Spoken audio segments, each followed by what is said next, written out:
Yeah. Let's see.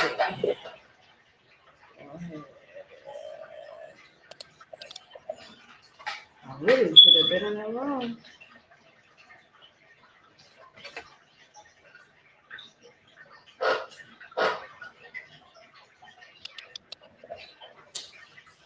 All right.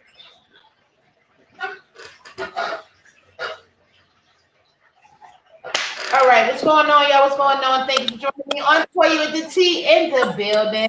Today, I have a great guest, you guys. I can't wait to edit this little bit of a clip I got going on today. I'm super excited, y'all. Make sure y'all go follow me on all social media at TOYAWITDATEA. In the meantime, I have someone who I'm super excited about introducing today. Another classmate. I'm just on a roll, honey. Talent in the building, been in the building, honey. But I'm just super ecstatic about just introducing my next guest. My next guest is going to be Yolanda Michelle. She's actually the first African American female of. Hold on, let me get it right. Emergency Preparedness Coordinator of Marta. For those of you guys who don't know what Marta is, it's the Metro Atlanta Rapid Transit System that operates a majority of Georgia, a majority of Atlanta. I'm sorry, not Georgia. And this young lady has just became one of the first, and that just excites me so much, you guys. So please, without further ado, make sure you go ahead and welcome Miss Yolanda Michelle to the show. Yolanda, hey girl. Hey, how are you, lady? I'm well. How are you? Yo, I am so excited to have such a smart classmate, but you already were smart. I feel like I already remember, like, you were one of them, didn't have to study people, get up in the morning, had homework done in the morning time, honey, just bright eyed and just bushy tail. After school, you ain't had nothing to do but what you wanted to do. And meanwhile, cats like me was like, what? Homework in the morning?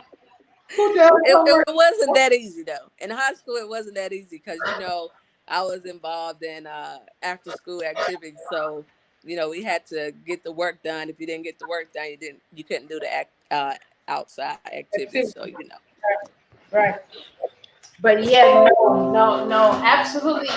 It's great. I'm excited. I'm happy for you. I got so much, man. The first. It's a lot with the first. The first is the one that learns how to mix it up. The first is the one that's gonna take the hits and the bullets for everybody to come. But the first is also the one that's gonna set the precedent for everything that happens from that point on. So it's kind of a tough situation to be not only the first, but already just because of who we are, you got to run faster, you got to jump higher, you got to be smarter already. And to add a field that is probably dominated by men, I mean, so I feel like, this is a true accomplishment to have you be the first African American female emergency preparedness coordinator. I just love saying that. So everybody, just tell everybody about yourself, tell them, like, about your rise, about your journey. We were in school. I know you have discipline because I think we all were in ROTC. But just kind of tell them a little bit about yourself and like how you got there and what motivated you. okay, I'm actually trying to talk because I actually got my braces off today, and I have these retainers in my mouth, so it's kind of hard to talk for the first day. But just a country girl from Griffin, Georgia. As Toya said, we graduated together in 1996. Initially, my goal was to go to military. We was in ROTC, did 3 years of ROTC. Just knew I was going to go in the Air Force. Had already taken the test, the ASVAB test. Went to the MEPS, and they were like, they do the full physical on you, and they were like, oh, so you're allergic to beads. We can't allow you in the military. So I was like, what? They were like, no, that's kind of like a risk for us allowing someone that could actually go into shock, being allergic to bees or anything with a stinger. So I was very disappointed because I didn't have a backup plan. I did not have a backup plan. I did not want to go to college. Did not plan on going to college, did not take the SAT, the ACT. I didn't do any of that. I just knew that my path was for me to go to college. I mean, go to the military. So once I found out I couldn't go in the military, my mom said, "Well, what's your backup plan?" And I was like, "I don't have a plan B. I didn't plan on having a plan B. I knew I was going to the military." So we sat down, we had a discussion. She was like, "Well, I know you wasn't planning on going to college, but we gotta find something for you to do. You cannot be one of the statistics around Griffin, meaning working on in one of the plants or one of the industries that she was used to working in a factory, working in a plant, because that's what was in our small town at the time. So decided after school that I was going to go to technical college, enrolled in technical college, got a diploma in law enforcement because I was like, okay, well, I can't go in the military. Let's see about, maybe doing something in public safety, law enforcement. Actually got an associate's degree. After the diploma, I got an associate degree in criminal justice and decided while I was getting my degrees, I was working at not a factory, but a manufacturing plant making parts for cars. And my mom said, okay, this was not outlined in the plan, but as long as it's a temporary situation, we can do it. So it allowed me to save money up. I was able to move out on my own, but I still didn't stop there. I knew I wanted to do what my mom wanted me to do, and that was to find a better job, find a career. Um, I started my public safety career in dispatching. I did dispatching for 15 and a half years in my hometown as a supervisor, dispatching. Uh, After that, while I was doing that for 15 and a half years, I pursued my bachelor's degree in criminal justice. I finished that up, graduated with the undergrad in criminal justice. And so I was like, okay, well, I've been in public safety for 15 and a half years. I didn't become a police officer. Here I am, a supervisor in a dispatch center. I'm as high as I can go. What do I do now? I don't want to stop. This is not the life for me. I want to do something better. So while I was working as a supervisor in a dispatch center, I decided to pursue my master's degree. But I knew I didn't want my master's degree to be in criminal justice, but I wanted it to continue to be in public safety because I knew just from previous years of experience in doing criminal justice classes, I knew that if I stayed in public safety, then I could get the government to help me pay back my student loans after 10 years of payment. So I pursued my master's degree in public policy and emergency management. So again, I was as high as I could go where I was. There was no promotions. I felt like I needed to do something else. During this time, I was going through a lot personally. I had I was in a marriage that I wound up getting divorced after 10 years. I lost my mom during that time. So I knew it was something I wanted to do different, but I also knew I needed to get out of Griffin. So I applied for a dispatching job, not even a supervisor job, a dispatching job with Hartsfield Jackson Atlanta International Airport. Because I felt even if I had to take a step back and start over, I knew that it was a greater opportunity for me if I went and left Griffin and went somewhere else. And that's exactly what actually happened. So I worked as a dispatcher for about a year um, at the airport, pretty much doing the same thing. I wasn't even a supervisor. I took a step down for a job, but I was making more money just as a regular dispatcher, not even a supervisor. So while I was still dispatching, I was in my last year of grad school. And right before I was to graduate, I started looking for jobs in my field. And luck would have it, the airport itself had an emergency management department, and it was actually in the same building where I was as a dispatcher. So my director at the time found out that I was getting a master's in emergency management, he interviewed me for a position, and I actually got the job as an emergency management planner. While I was at the airport, I was responsible for their Everbridge system, which is a mass notification system that sent out notifications to the stakeholders at the airport when something would happen at the airport. Also, one of my responsibilities was helping to create emergency plans, um, and just make sure that the emergency operations center was up and ready anytime that we needed to activate it for any emergencies. So did that for about 3.5 years. I started to look for other better job opportunities because I was like, hey, I got my feet wet. I'm looking for something else to do. So I would, anytime a job would come open in my own department, I would apply for the job. Well, luck would have not, it didn't happen. Every time I would apply for a job internally, I didn't get the job. But the person, my director, uh, he would then hire outside people for the position. And I would be the person that was actually training them for the position that I didn't get. So after the second time that it actually happened to me, I said, you know what? I like the airport, but I'm not going anywhere. I need to continue to grow where I want to be.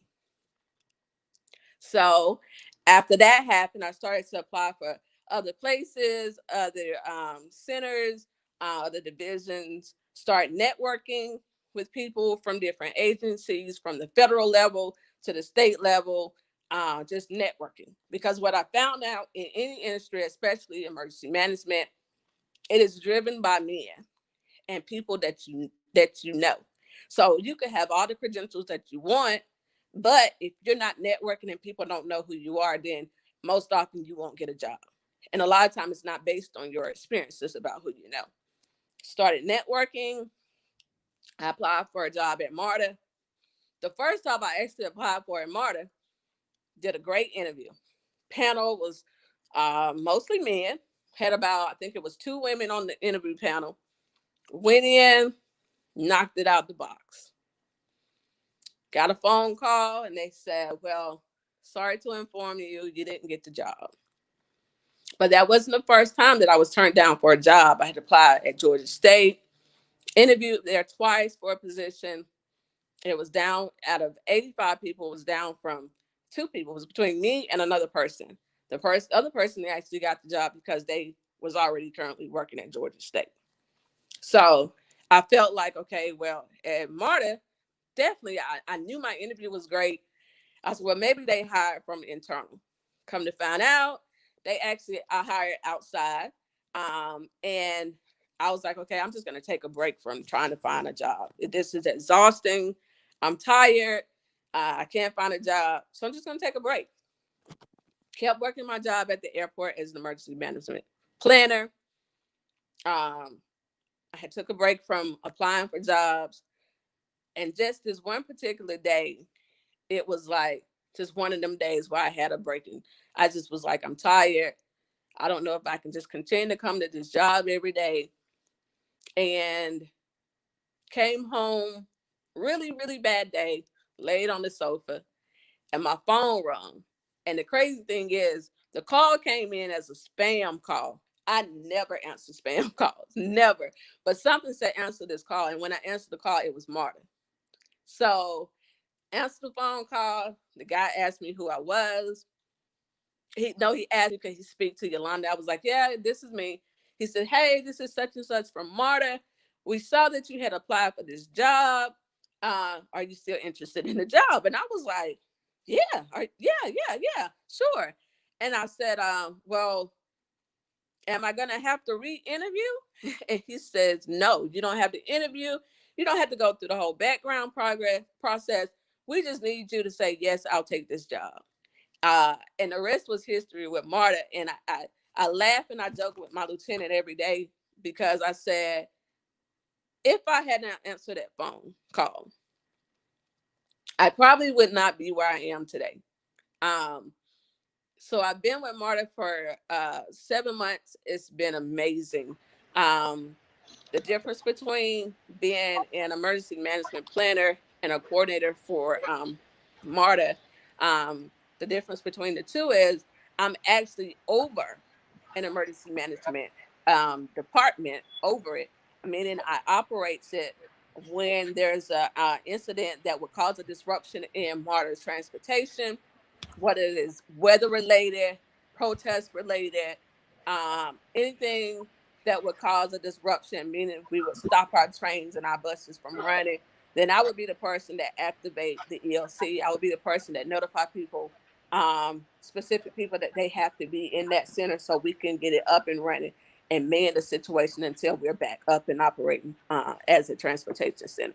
So it's been amazing. I'm the only female. As all, like I said before, it's a male dominated uh, field. So there are a lot of men. A lot of men come from law enforcement itself and move into the actual emergency management. So that's why there's so many men in it. But they know when I'm there to work. Definitely not a pushover. Anybody that's interested in this career, it's an amazing career. It's a lot of work. Definitely a lot of work. We work when nobody else is working. I would say, definitely do your homework on it. Uh, it's a lot of time taken away from family. I've been in public safety now for almost 21 years. I've missed a lot of birthdays. I've missed a lot of holidays with my family. Uh, so I would definitely say great career. You learn a lot. I went from aviation to transportation. So a lot of experience in between the two. I'm still learning how transportation operates. But the main thing is I still have to deal with TSA and FTA. So it's amazing. Lots of work, but I enjoy it. No, it sounds like fun. Listen, the first thing I think about is Pelham 123. I don't know why. The second thing I think about is the other movie with Denzel Washington with the runaway train. Do you remember when they had those incidents with those trains? Like that's the second thing that pops up in my head, and it's like I just put you with that now, like Denzel Washington trying to make sure that the train on track. Like, this is what I think about. But no, that's exciting. It sounds like a really interesting background, a really interesting field, and it's funny because I come from a different spectrum. I come from food management, but also, as we know, just the plight of the woman. A majority of things are male driven, and Oh, yeah. even though they may love us enough to be our wives, when it comes to being on the clock, they do things a whole lot differently. And I don't even know how to take it. When it comes to being just a black woman, because we know that this um double standard that they do is not only about black women, it's with a white woman, any color. That's the male dominance field, and that's how they feel when it comes to women. So, to have you break through that, it's definitely phenomenal to have you do such a like, having for being the first black females to break through in that industry, only paving the way for others. Not, even such as myself, if I was to get interested into it, or people or younger people that will come behind you. But with you going through this struggle, I know you had some trying days. Like we haven't talked in probably like 20 years. I'm not gonna tell no lie. I think we might have talked every now and then, throughout the years, thank God for Facebook, but we never really just kind of like got into each other's business, like what's going on, how many kids, husband, da da da da. You know me, I'm still fluke. I'm single, no husband yet, and having no kids. Okay. I done toned down some, I started to listen to the Lord. I don't get it right. I'm still me, but I listen to the Lord a little bit more than what I used to. You know what I'm saying? But still same thing. I still want to get married. I still want to have kids. Just have not yet. You know I what I'm do saying? too. I do Uh, too. okay. I don't have kids. Okay. I still look forward to marrying again. Okay. Okay. So Okay. Share the same. I'll be wrapping up my master's actually December 24th. I'll be done with that. Yes, ma'am. And I'm getting my PhD too. And uh, we have a similar story because even in the food industry, I've had to go through that with the male thing. Take it from a perspective that when men do open up their doors, a couple of other things happen. Some women are very, and they expect you to be you know, and when you're not, you know, it can pose a problem. You Yeah. know, me, I'm just good at what I do. I don't have to socialize in this, that, and the third. But the truth about it is that when we as human beings go grab these positions and we use our biases in these situations, like not hiring me because I'm the woman, not because I'm the best, not because I meet the requirements, not because I meet the credentials, but because you know how y'all talk about us, you know how y'all do. It's really a getaway from your own wives.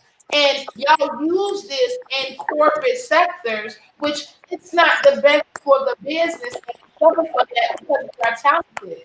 You know what I'm saying? Yep. So I definitely understand your plight and your breakthrough and what you had to go through. And at the end of the day, I can't see nothing but God at the end because you didn't have to go through an interview at the end. They already knew you had it. They already saw the beans and the sauce, honey, and it wasn't right. And the Lord was like, no, you're not finna do her like that. You heard what I said. I said that's for her, and you're gonna give it to her. So this is like the topic that I talked about yesterday. I missed the morning show today, God forgive me. But the topic I was on the show on yesterday was about moving forward. You know, and despite what you've been through and the challenges that you experienced, even when you didn't get the job, you still got up and dusted yourself up and moved forward. And with doing that now, we are looking at the first African American emergency uh help me, girl, I forgot that Coordinator. coordinator. It's a lot of words. It's a lot of Yes, words. it's a lot But of work and a lot of work too. But that's like absolutely. that's modern day Harriet Tubman. I'm just gonna say it right there. The drawing out there. How you gonna have something to do with the transportation? Trying to, I'm just saying you must be at I'm saying. But no, but no, that's remarkable. I like that. But so, like, what are some challenges? I was because my thing was like, if you had kids, what are some struggles doing that? And you know, operating a household with kids and getting there. But with us being single, I guess now we got to turn it to a different aspect because Well, that's see, I'm single, but I have a puppy. okay. So when I'm activated, and when I say activated, that means I have to go to work and I don't know when I'm coming home. Mm. It just So you depends on don't the have, situation. wait a minute, hold up. So like you don't have like you go to work for 10 hours a day kind of type schedule is what you're telling me? So most days I work. If it's not the pandemic, we're gonna say not the pandemic. A regular day for me would be a 9 to 5. That's a typical day. When I say activation, that means something has happened, whether it's a snowstorm, a natural disaster like a tornado, and it has caused us to stop our buses and our rail, meaning nothing is moving, meaning we're losing money. That means that calls for an activation, meaning we have to go to work and figure out how we're going to get our system back up and running. So when something like that happens, so take for example, say it snows, the rail will keep running, but the bus is going to have to stop because you have black ice on the road. So we have to figure out how we're going to get people to and from where they need to go, and how we're going to keep our buses moving to keep people get people home.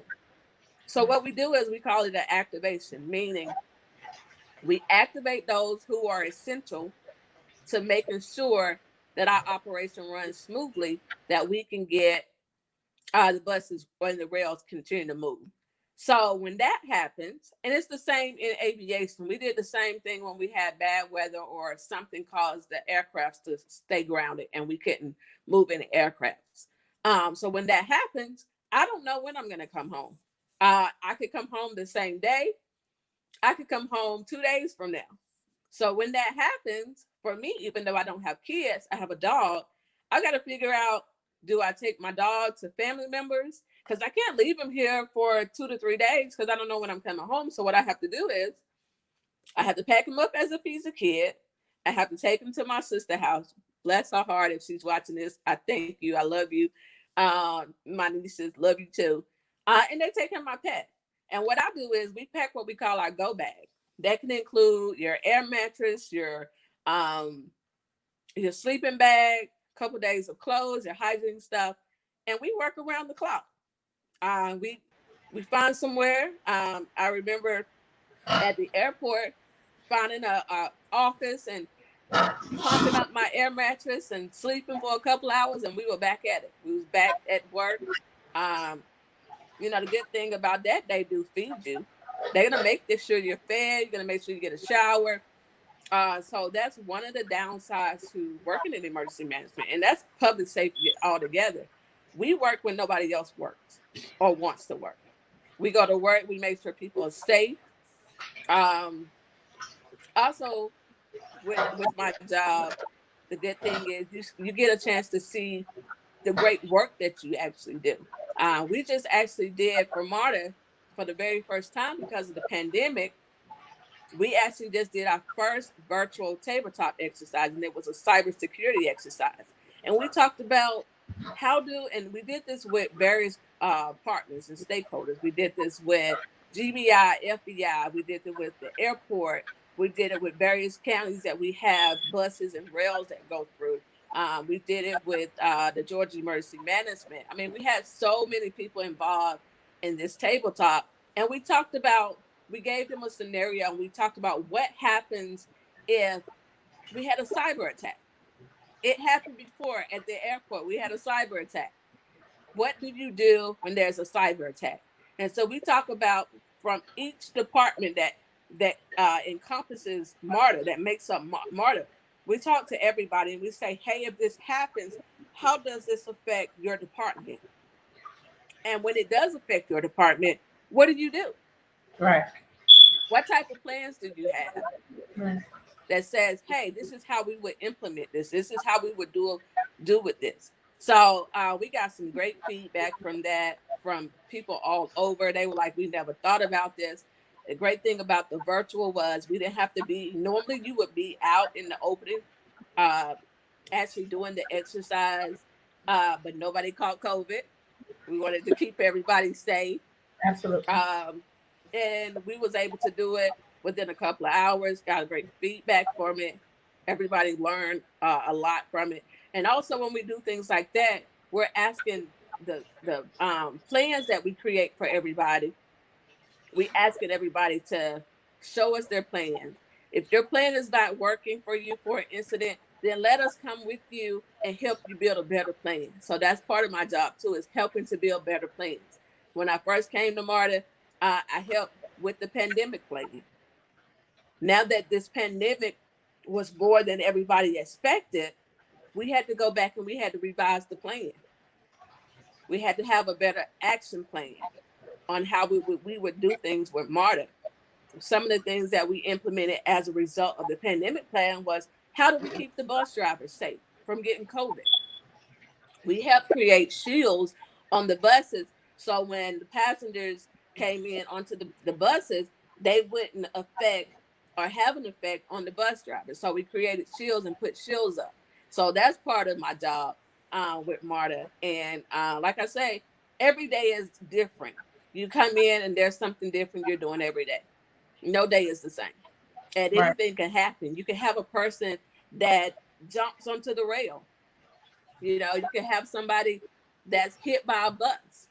I was No gonna day is the same. that was gonna be my next question. Like, so when you have someone that, like you said, jump on a rail, get hit by a bus, anything like that, trying to commit suicide, back up traffic, anything of that nature, anything that stops traffic. I was gonna get a little bit deeper in that, but then I wanted to get a little bit deeper into the whole COVID now, because it's different now, and from a transportation aspect, because see now, you're dealing with logistics and transportation and public health, and you got to keep going. You know what I'm saying? And it's something that I think about even when we made the decision to open back up as a state. You got to keep going. We're losing money. We cannot stop. We cannot stay shut down, because we got to keep going. People still got to go to work. Essential still got to go to work. People still have to make things run in order for things to get ran. You understand what I'm saying? So I kind of understand the different steps and procedures that it takes overall even when it comes to, like what you're going through there from a transportation aspect. But like, So did, with did you talking guys about COVID, did you and I guys just get want to, there the first 30 days? That's what I want to know. That's the real question. That's what I was trying to get to. what was the question? Did you guys like stay there? Like, cause you said like when you're activated, when COVID happened, y'all didn't know what was gonna happen. Like, so So how did the crazy part about COVID, I actually started working for Marta during the middle of this pandemic. So oh, I couldn't tell you what they were doing prior to April. So when wow. I came in, they were already, a lot of people already working from home. They had started having virtual meetings. Um, at the time, they were not charging for bus. Bus Mhm. and rail was free, and it was because, well, I'll say bus was free, and it was because they did not want people, they didn't want passengers coming in through the front door. So what they did was they allowed passengers to come in through the back door, so it would not have any effect on the bus driver. But months and months and months, they were trying to come up with a way to keep the drivers safe. But Right, they also knew that they had to do something to start revenue back up because right, they were losing a lot of money. right, So what they did was they came up with the bus shields, came up right. with cleaning, how a way to clean the buses and clean the rails, because rail runs from like 5 in the morning to like late. Yeah, So they're continuing to run. So they have to have ways of spraying down the buses yeah, and the rail, making sure that they're clean, they're safe, making sure one of the things Marta did do was implement. You had to have a mask on when you're on their buses and their trains. We even had staff out at the stations giving out masks. If you didn't have a mask, they were giving masks to you. yeah. Operation Mask. They wanted to make sure everybody had a mask. So Right, that's something that they have done to try to minimize COVID in the area. Hand sanitizer machine. We have hand sanitizer machines in our buildings.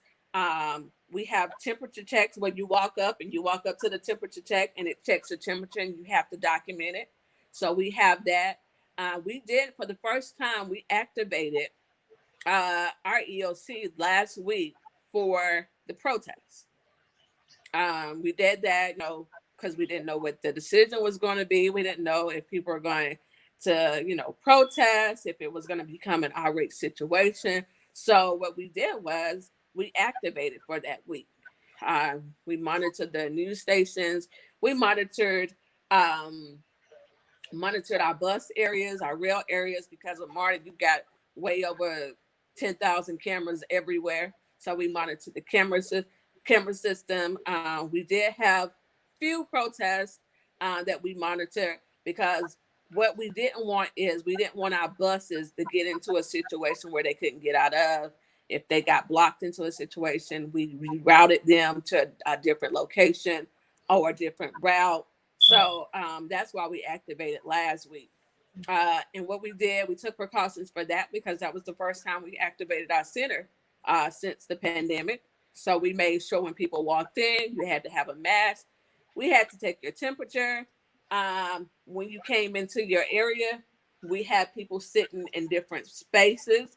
We had everybody, you couldn't sit right up under somebody. You had to sit one person, then there was a space at another workstation. We made sure everybody wiped down their stations with Clorox wipes. When you left, we made sure you wipe down your area again, just to keep the oncoming shift safe. So we took all kinds of precautions just to make sure that we made everybody safe and secure. right. Okay, so now moving forward, now, okay, because things are different. Clearly, things are going to be like this for a while. And I haven't been on Martyr with social distancing, no pack buses. So is that going to increase the demand for now more buses to be made? Like, because now So you have to like dispatch more buses now, right? Because you got to carry less people. actually, what they did with the buses and the rail, they did it where they marked the seats. You know, you could sit in this front seat, nobody could sit behind you. Next, the one behind you couldn't sit in this seat, vice versa. They did shorten some routes, and then they made some routes longer. I guess it depends on what the travel was. You know, how many people would actually ride the bus in that area. So they did a lot of changes to the routes. Um, because even with that, they still had to have time to wipe the buses down and clean the buses. So they made a lot of changes, and I'm sure with the pandemic, with the numbers going back up for Georgia as a whole, we're in the red again. Um, they're going to probably make some more changes. I send out every day. I send out a situation awareness report. Like we call it a sit rep, and basically I draw information from various from the state of Georgia Health Department to Fulton County Emergency Management, and I compile all this data into one report, and I send it out to Marta staff, letting them know what has changed, if the governor has created a new policy or regulation. So we send that out daily, Monday through Friday, like just giving updates. We also put numbers on there if the numbers have increased from employees with COVID, all that on that report every day. And the numbers are rising. Well, we know why the numbers are rising, and it is what it is. So I guess in your position, um, I guess the specialization would be more or less so focused on emergencies. As long as there are no major emergencies, um, you can't really declare what MARTA does per se. You know what I'm saying? But you're the emergency portion. But just come out of those shoes and step into the shoes of head of MARTA Transportation. With us being in the situation that we're in right now with Corona, with COVID. What I'm saying? This is a very sensitive subject, and a lot of people, you know, some routes have been canceled. Um, and as regular residents, we don't understand it because we're not in your shoes, and you're like the source right now to be able to help Atlanta understand its transportation system and be able to give us, I guess, what we can do to make MARTA better, because clearly from our aspect, there's still a need for us to have this transportation, even under these circumstances, but it's really complicated because if the money is just not there, it's just so many aspects. So from if you could wave this swan and bam, here it is, you're ahead of MARTA, and we're in the midst of this pandemic, and you had to give a comment or some feedback on, how things should be handled or what should be done. Do you think that, it's going well, and would you have any changes that you would make or instill? You can't tell too much because if they watching, they're gonna steal it. But for the health humanity, honey, we gonna get our own thing. But for public health procedures, like, what's your insight? Like, what would you do differently, or what would I, you do next? I don't think I would do anything different from what we're already doing. And I say that because, even with the CDC constantly changing things, 1 minute they say the masks are working, the next minute they're saying the masks are not working. I think as long as we continue to wear the mask, people continue to wash their hands, sanitize their hands. If you know you're sick and you have a fever or you have symptoms, stay home. Do not come to work or do not ride our transportation. We transport people that are disabled. We have the mobility buses. If you know you're sick, don't get on a bus. Stay home. We keep telling people that if you don't have to get out, stay home. That's why MARTA as a whole, that's why we don't have our important meetings in person. We do it via Microsoft Team or another app because we're trying to minimize congregating as crowds together. I've been blessed. Thank God, I've been blessed to work from home 3 days a week, most days. if there's not a need to be at work. So again, if you're sick, don't ride the transportation. If you have a fever, don't ride the transportation. Same go with our employees. If they know they've been sick or they've been around somebody, go get tested. Um, and then decide whether or not, is it worth you coming to work. If you know you haven't got your test results back yet, don't come to work. If you know you've been around somebody and you got to ride our buses, don't ride our buses.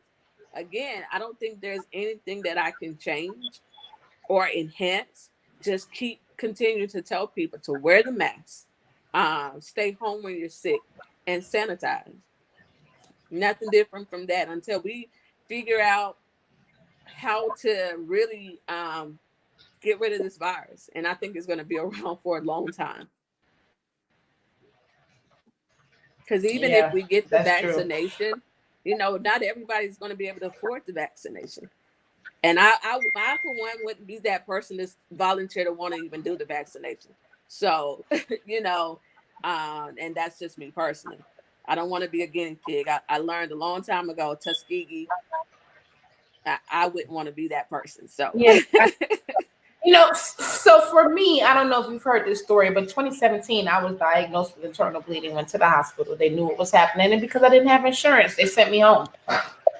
You know, the paper said internal bleeding can be dangerous, can lead to death. And that's what they sent me home to do. I totally lost faith in man, and that's when I picked up faith in God. So, you know, I'm over anything they can tell me. I'm over it because of that little situation right there. But I try to make sure I'm very mindful, and what I eat, things like that, prayer, and it is what it is.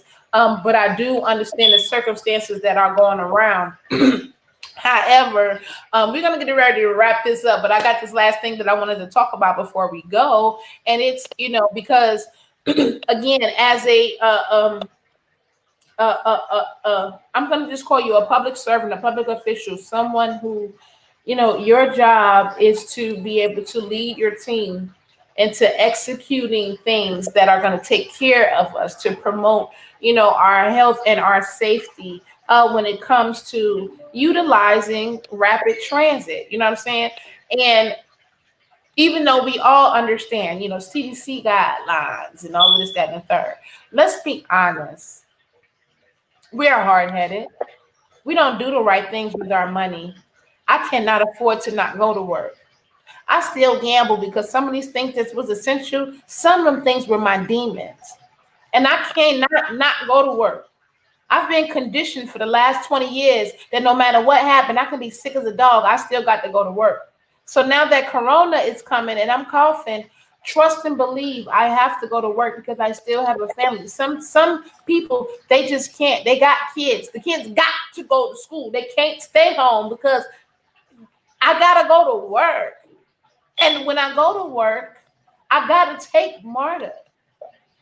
I mean, from a residential perspective, understanding how crucial that may be, and with a person who at this point we don't know what's going on. Like you say, mask on, mask off. I feel like Future. I don't know. Like, is you coughing? That mean you got it. If you ain't coughing, you ain't got it. Now, if you got symptoms, if you ain't got symptoms. But let's just say, in all honesty, I know I'm coughing. I know I don't feel good. I done did my regular thing for 3 days. You know how we do. I done did my regular thing for 3 days. I feel better. I can't stay out of work. I've been out of work 3 days. I gotta go to work. If I tell them, then it's gonna be, but that check gonna be this, that, and the third. And I'm already behind the 8 ball. And because this is not pandemic season, they looking for their late rent. They looking for their interest. Like they back on now about their money back that I done messed up because I'm special. I got an issue. I cannot not go to work. Like, how, like, what do those people do when I can't get on March? Like, it's like that's not gonna happen, and that's what's gonna assume the spread. That's gonna push it on because even if I am a carrier and know it and think about it, If I got to go to work, sis, I got to go to work. So it's like it's easier said than done. Oh, So definitely. when Most we, definitely. It is easier said than done. But think about it. We, as an emergency management, working in emergency management, or just working as a MARTA employee overall, we don't know what people have when they're getting on buses and getting on trains. We don't know. You know, all we ask is people do the honest system and just not ride our buses and our trains when you know you're sick. Most right, people are going to get on there anyway. right, That's why, uh, if I was riding a train, I'm to protect myself. hmm, I'm going to wear a mask. Even on transportation, I might even wear gloves just to right, be on the safe side, because I still have to touch things. right, In your mind, you still have to say, okay, this, because as a person riding the train, you won't know if they're cleaning buses. We hmm, know that we clean our buses. yeah, You won't know that we clean our buses. yeah, So it's like anything else. If you're going to a restaurant, you want to know that they're cleaning things, yeah, but you don't really know. So you mhm, have to be mindful of that, and you have to say, I have to protect myself.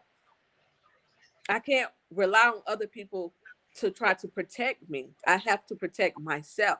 So I'm going to continue to wear my mask, even if I have to wear gloves. I know when I ride a plane, and I've ridden the plane during the pandemic twice, I'm wiping down my area. I'm mhm, not waiting for the airlines to wipe down my area for me. I'm wiping down my own area. I'm spraying my seat down because I want to protect myself, right, because they're there to make money yeah, at the end of the day. Yes, they say, with luckily the last time I rode, the plane was not packed, so they were like, "Hey, you can sit anywhere." So I had a whole seat to myself. But even with having a whole seat to myself, I made sure that I sprayed and I wiped down my own area, because it's not the airline's responsibility to make sure that I'm safe, even though they say that. So it goes to the same way with riding public transportation. Even you have to be in that mindset that they're not doing anything, but you still have to protect yourself. I know for a fact that we are, but you don't know that because you're not an employee, you don't work there.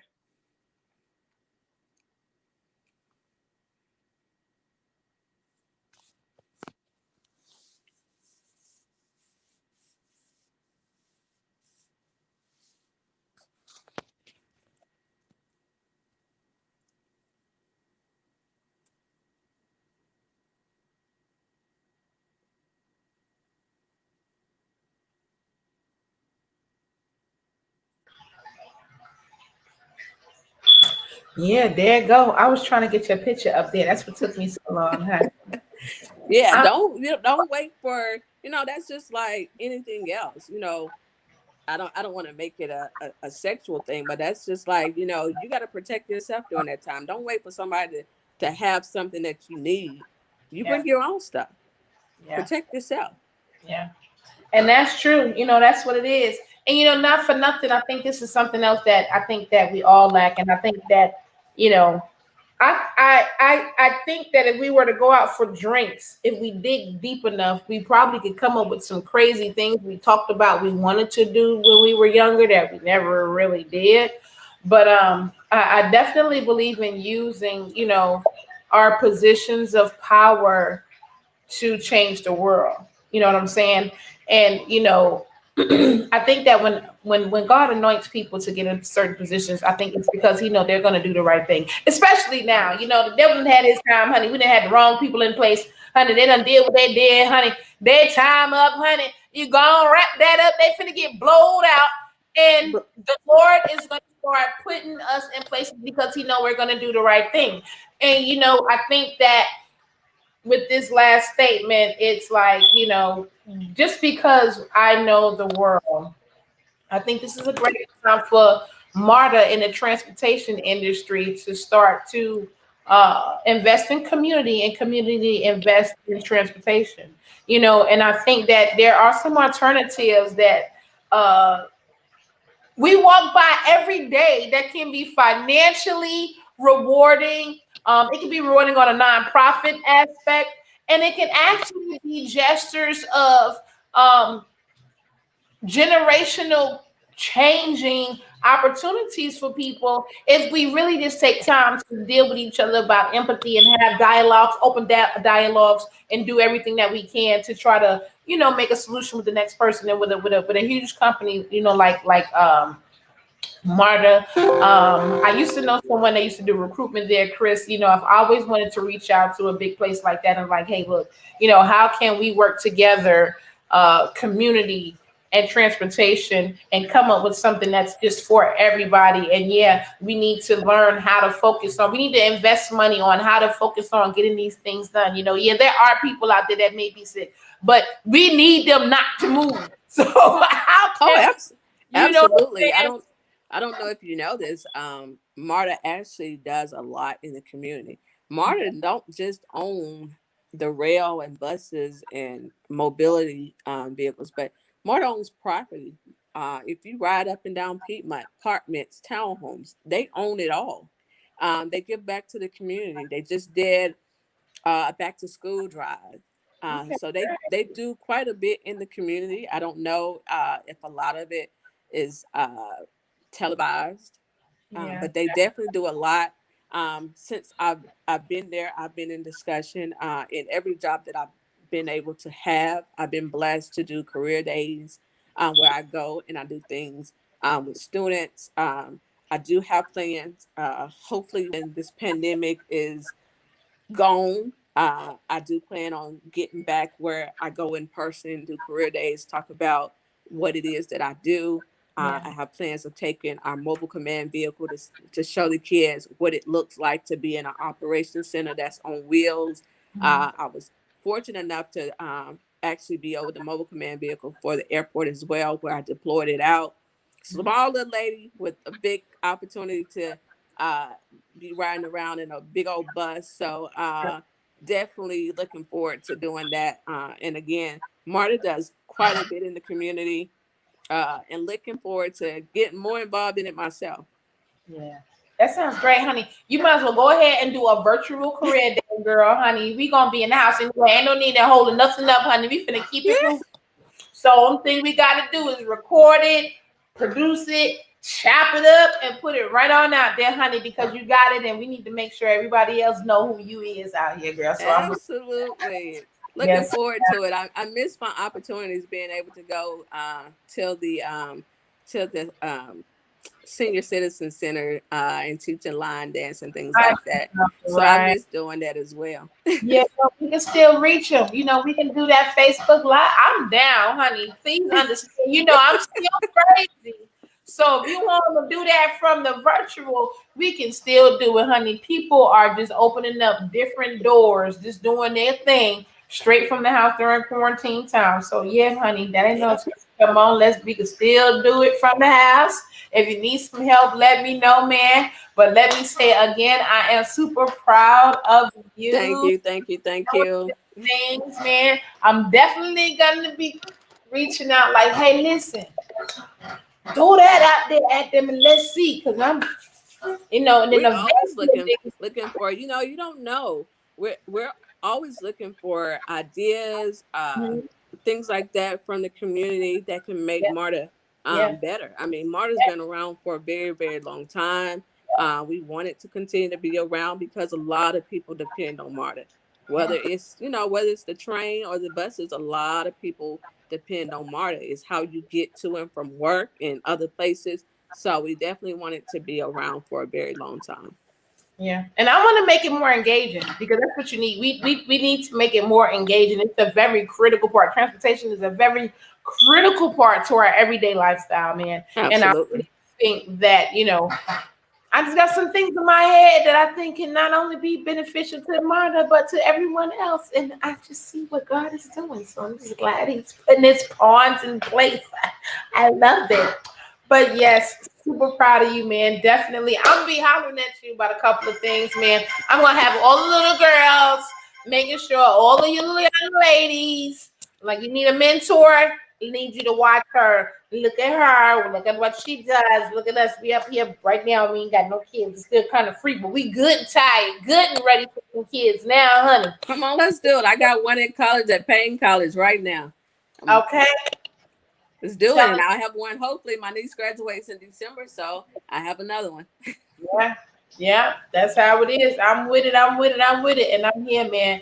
But yes, super proud of you, girl. Thank you for joining me, man. Feel free. Listen, open door anytime you want to come on. Anything, maybe Marta needs to get a word out.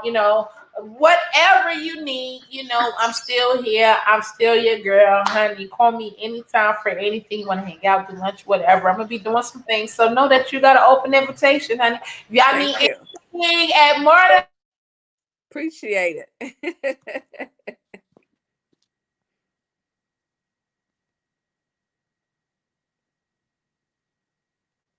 I think we froze up. All right. I don't know if I froze up or you froze up.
All right, y'all. Sorry about that, you guys. So sorry, so sorry.